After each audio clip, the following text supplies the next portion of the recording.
ناظرین، آج ہم آپ کو بار بار احتلام ہونے کا علاج، احتلام کیوں ہوتا ہے اور کتنی بار ہونا چاہیے کے بارے میں بتائیں گے۔ اگر 15 دنوں میں ایک بار ہو رہا ہے تو آپ کو علاج کی ضرورت نہیں ہے، بلکہ یہ بالکل صحیح ہے۔ لیکن اگر ہفتے میں ایک بار ہو رہا ہے تو آپ کو علاج کی ضرورت ہے۔ لیکن آج کے دور میں ایسے مریض بھی دیکھنے کو آئے ہیں کہ ان کو روزانہ احتلام ہو رہا ہے، اور کچھ کو تو ایک رات میں 2 بار 3 بار بھی احتلام ہو رہا ہے۔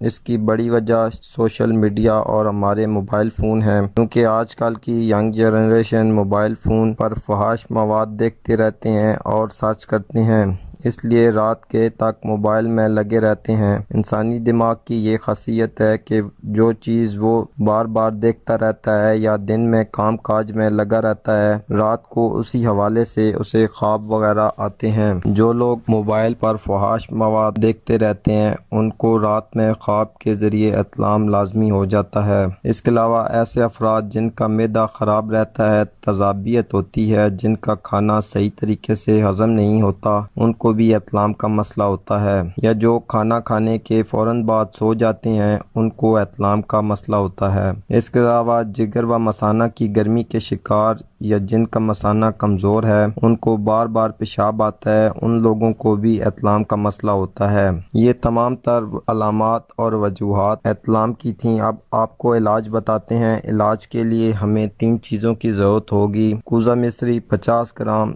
سفید تل 30 گرام اور 30 گرام تخم املی کلاں۔ املی کے بیجوں کو توڑ کر اس میں سے مغز نکال لینا ہے۔ املی کے مغز کا وزن 30 گرام ہونا چاہیے۔ تینوں کو باریک پیس کر مکس کر لینا ہے۔ اب اس میں سے روزانہ صبح اور شام ایک ایک چمچ تازہ پانی کے ہمراہ کھانے کے بعد استعمال کریں۔ اس کے 2-3 دن کے استعمال سے احتلام تو رک جائے گا، مگر آپ نے اس کا کم از کم 2 ہفتے لگاتار استعمال کرنا ہے۔ اس کے استعمال سے معدہ گاڑھا ہوگا اور مثانہ کی کمزوری دور ہوگی۔ اگر اس کا استعمال 4 ہفتوں تک لگاتار کر لیا جائے تو بار بار پیشاب آنے کا مسئلہ دور ہوگا اور مردانہ ٹائمنگ میں بھی اضافہ ہوگا۔ تو آج کے لیے اتنا ہی ناظرین، امید کرتا ہوں آج کی ویڈیو آپ کے لیے مفید ثابت ہوگی۔ اسی کے ساتھ اجازت چاہتا ہوں۔ اللہ حافظ۔